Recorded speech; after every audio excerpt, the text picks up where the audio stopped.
Բարև ձեզ։ Այսօր ունենք բացառիկ հնարավորություն խոսելու հասարակության զարգացման հիմնասյուներից մեկի կանանց իրավունքների, մասնավորապես կանանց տնտեսական իրավունքների մասին, եւ հզորացնելով կանանց իրավունքների պաշտպաններին Հայաստանում ծրագրի շրջանակներում մենք համագործակցել էինք Հայաստանի Հանրապետությունում մարդու իրավունքների պաշտպանի աշխատակազմի հետ եւ մի արտահերթ զեկույց էինք մշակել, որի մասին էլ այսօր խոսելու ենք։ Այսօր մենք հյուրընկալել ենք ՄԻՊ աշխատակազմի հետազոտական, փորձագիտական եւ կրթական կենտրոնի ղեկավար Մերի Մամիկոնյանին։ Մերի, շնորհակալ եմ մեր հրավերն ընդունելու համար եւ ընդհանուր առմամբ շատ հետաքրքիր ու ծավալուն աշխատանք կատարելու համար։ Այսօր առաջարկում եմ մի փոքր խոսենք զեկույցում տեղ գտած հետաքրքիր դրույթների մասին, ինչպես նաև այն եզրահանգումների մասին, որոնք որ տեղ են գտել զեկույցում։ Եվ այսպես սահուն անցում կատարելով մեր զեկույցի հիմնական դրույթներից մեկին, ուզում եմ խոսել օրենսդրական դաշտի մասին։ Մենք գիտենք, որ Հայաստանի Հանրապետության օրենսդրությամբ գրեթե փորձել են ամեն ինչ անել, որ կանանց ներգրավվածությունը քիչ թե շատ ապահովված լինի։ Բայց ինձ մոտ տպավորություն էր նաև զեկույցը կարդալու ընթացքում, որ այն ավելի շատ ունի այսպես գենդերային չեզոք բնույթ եւ ավելի շատ այսպես պաշտպանվող օրենսդրություն է, քան խթանող կանանց ներգրավվածությունը ապահովելու տեսանկյունից։ Այս մասով ձեր կարծիքն եմ ուզում լսել ու նաև կան արդյոք հետաքրքիր առաջարկներ գուցեև ինչպես կարող ենք ավելի շատ խթանող օրենսդրություն ունենալ, քան թե պաշտպանվող։ Նախ ես եմ շնորհակալ հրավերի համար։ Իրապես մեր հաստատության համար եւս շատ կարեւոր թեմա է ու այս արտահերթ զեկույցի մշակումը եւս շատ կարեւոր քայլ էր մեզ համար, որով մենք փորձեցինք վերհանել են բոլոր բացերը եւ ահկա իրավիճակը արձանագրել, որի արդյունքում մենք կունենանք մի համապարփակ պատկեր, որը որ կարտացոլի կանանց տնտեսական իրավունքների իրացման փաստացի վիճակը Հայաստանի Հանրապետությունում։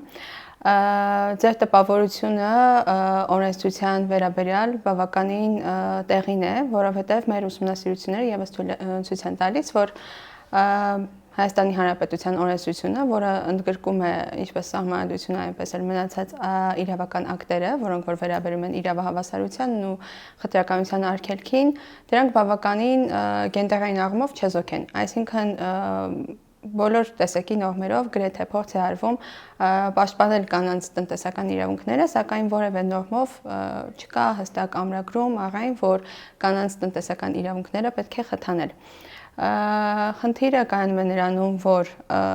հիմնականում իրավական կարգավորումները ներառում են նորմեր, որոնք որ ապահովում են առավելապես կանանց եւ տղամարդկանց հավասարությունը կոնկրետ իրավահարաբերությունները կարգավորելու կոնկրետ ոլորտներում, բայց հստակ որևէ խթանող նորմեր չկան։ Օրինակ հարկային քաղաքականությունը զուրկ է որևէ խթանող նորմերից, այսինքն չկան որևէ նորմեր, որոնք որ ամրագրում են հնարավորություններ կամ խթանիչ ինչ-որ իրավիճակներ, դրույթներ, որոնք որ հնարավորություն կտան կանանց ել ավել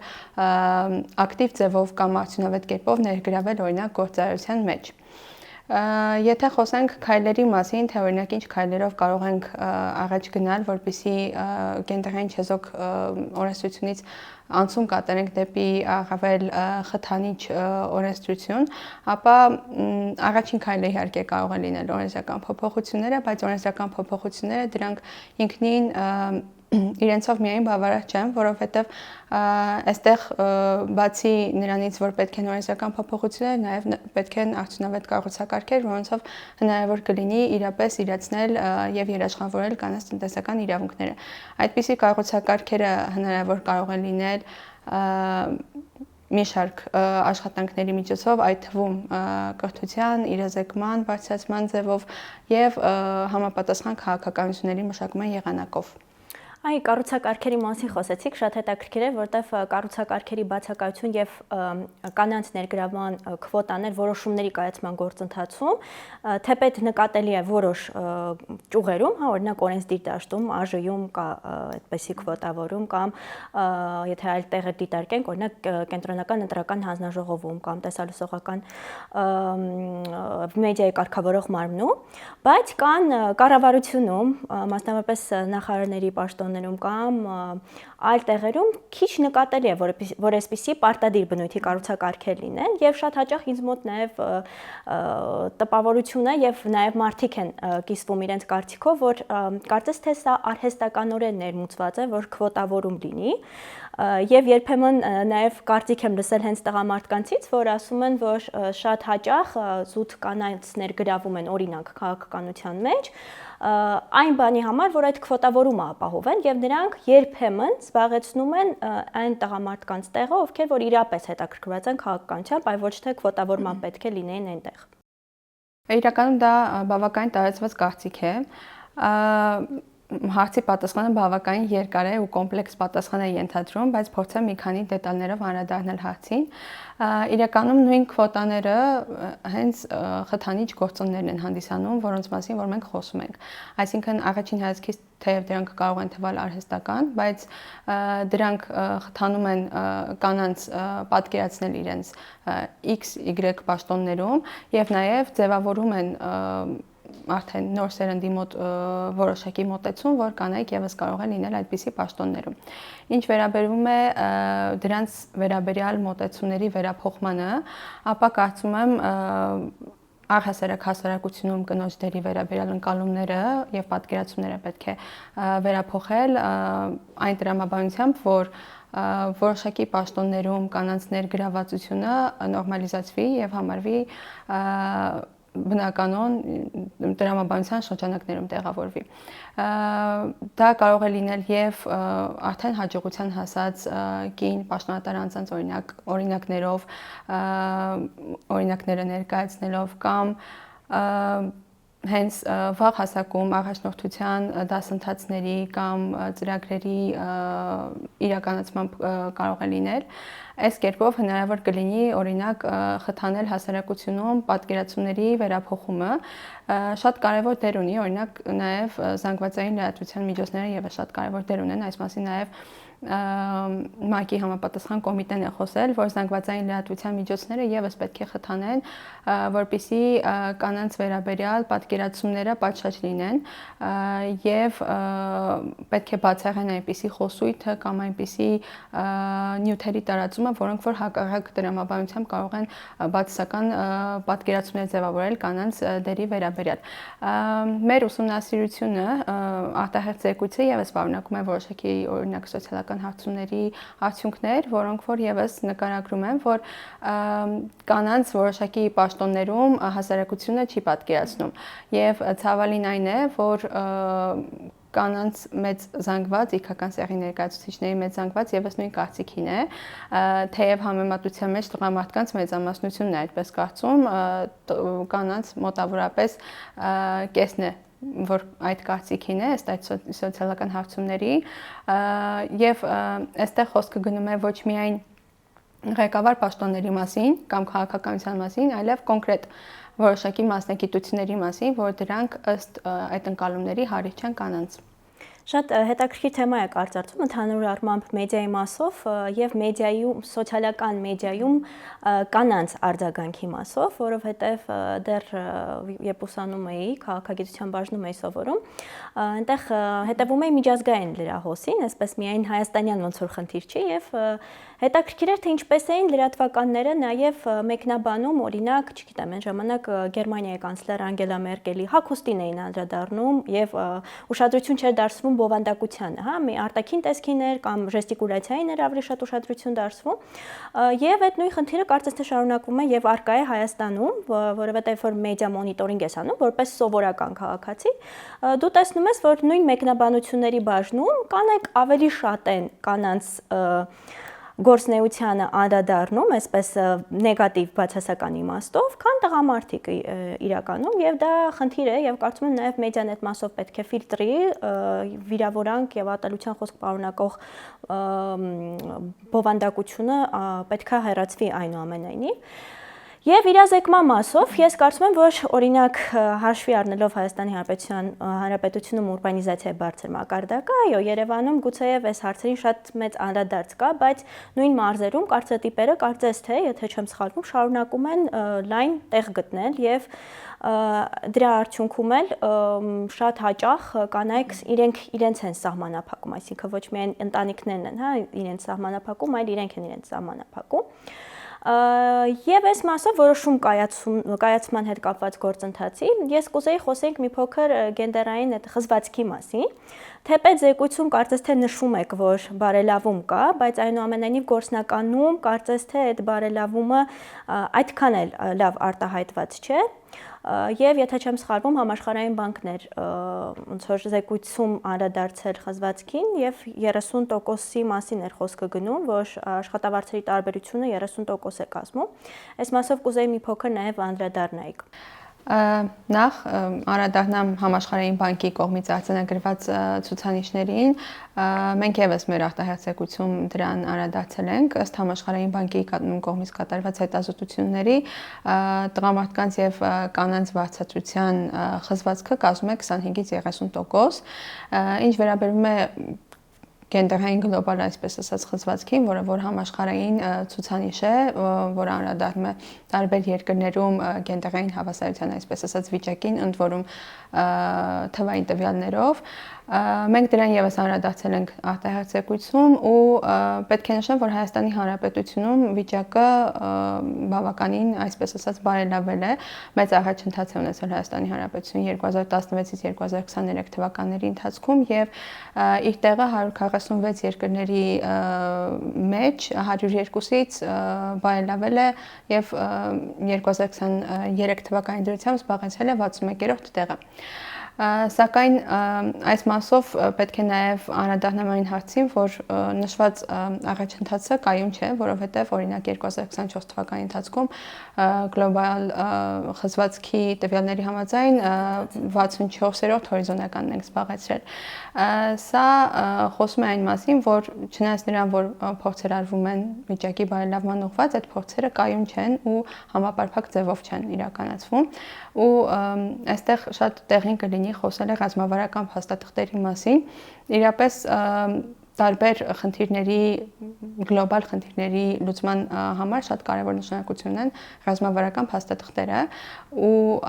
այս համատեքստում շատ կարևոր նշանակություն ունեցավ նաև գենդերային քաղաքականության ռազմավարության ընդունումը 2025 թվականի ընթացքում, որը որ համապարփակ փորձում է լուծել գենդերային հավասարության հետ կապված հարցերը տարբեր ոլորտներում եւ ուղղություններով, իրականում նաև մենք եւս մեր հաստատությունը տարիներ շարունակ խոսում էր համապատասխան քաղաքականության ընդունման մասին, որը որ տարբեր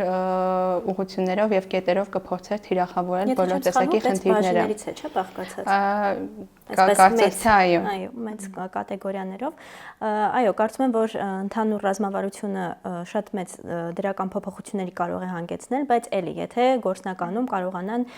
այն որպես ուղենիշ օգտագործել եւ ըստ այդ ուղենիշի նաեւ համապատասխան քաղաքականություններ իրականացնել եւ խոսելով քաղաքականությունների մասին, ուզում եմ մի փոքր նաեւ ներքին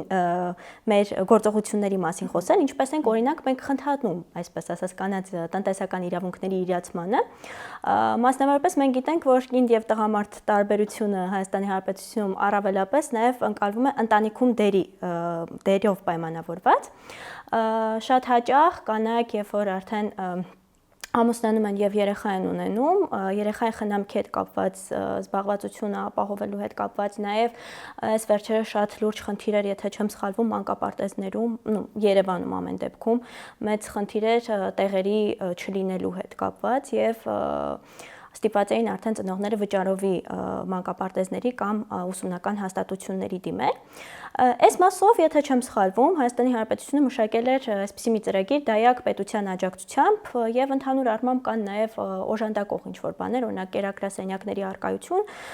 որը որ պահանջում է գործատուներից ունենալ կամ առանձին լրացուցիչ ժամեր, նաեւ եթե չեմ սխալվում, հայրիկների համար նախատեսված արձակուրդներ,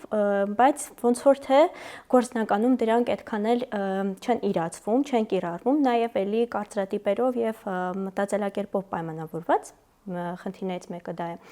Այս մասով ինչ կասեք, այսինքն այնուամենայնիվ փորձեր արվում են կարծես թե որոշակի քաղաքականություններ իրականացնել, բայց ինչու այ չի ստացվում այդ քաղաքականությունների գործնական իրացումը ռեալ կյանքում։ Այդ նպատակով արտահերցեկություն մենք մի շարք առաջարկներ ենք ներկայացրել, որոնց նպատակն է հենց ապահովել ընտանիք եւ աշխատանք բալանսը։ Հայրիկների արձակուրդի մասով իրականում Հայաստանի Հանրապետությունում արձակուրդի ժամանակահատվածը բավականին կարճ է։ Նույն կրկին Մոլդովայի փորձը մենք ներկայացրել ենք, որի համաձայն բավականին երկար ժամանակ է նախատեսվում հայրիկների արձակուրդի համար, եւ ես կարծում եմ նաեւ արդյունավետության խնդիրները պայմանավորված են նաեւ այն հանգամանքով, որ որոշակի կարծրատիպային մոտեցումներից ելնելով պատկերացումն այն է, որ հայրիկների ներգրավվածությունը երեխայի դաստիարակության այդքան կարևոր չէ, ինչքան մայրիկներինը, հետեւաբար հիմնական թիրախը հենց մայրիկների հիմնական թիրախում գտնվում են մայրիկների խնդիրները։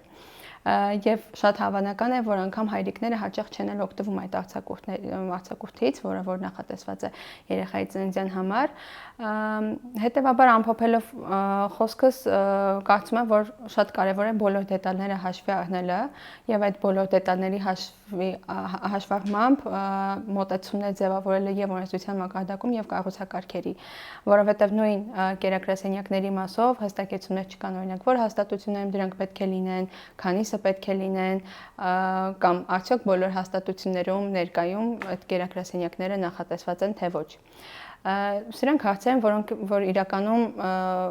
այս հարցերի պատասխաններից է կախված արդյունավետությունը կանանց իրավունքների իրացման, իսկ օրենսդրական փոփոխությունները կամ երաշխիքները միայն բավարար չեն։ Այս պահի դրությամբ կարծում եմ, որ օրենսդրական փոփոխությունների կարիք կամ լրացուցիչ երաշխիքների կարիք եւս կա, բայց բացի օրենսդրական փոփոխություններից պետք է նաեւ կոնկրետ դետալային մեխանիզմներ մշակվեն կոնկրետ օրենսդրական երաշխիքները իրացնելու նպատակով։ Մերի, իրապես համաձայն եմ ձեզ հետ, որ կառուցակարգերի բացակայությունը, որոշ տեղերում պրակտիկ եւ գործնական, այսպես ասած, գործողությունների բացակայությունը հանգեցնում են կանանց տնտեսական իրավունքների սահմանափակումներին, եթե ոչ դրանց բացառմանը։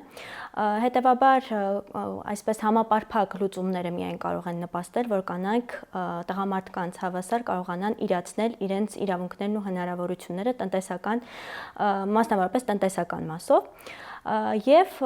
ուզում եմ ձեզ շնորհակալություն հայտնել կատարած աշխատանքի համար, որովհետեւ զեկույցը բավականին ծավալուն է, բավականին հետաքրքիր է ընթերցելու տեսանկյունից եւ նաեւ ուղենիշային կարող է դառնալ հետագայում քաղաքականություններ ձևավորելու եւ ինչպես նաեւ վերհանված խնդիրներին անդրադառնալու եւ դրանց լուծումներ առաջարկելու համար։ Շնորհակալ եմ ձեզ նաեւ կիսվելու համար եւ հուսով ենք, որ այս զեկույցը կծառայի իր նպատակին։ Ես եմ շատ շնորհակալ եւ հրավերի համար եւ այս ձևաչափով հարցին անդրադառնալու համար։ Շնորհակալություն։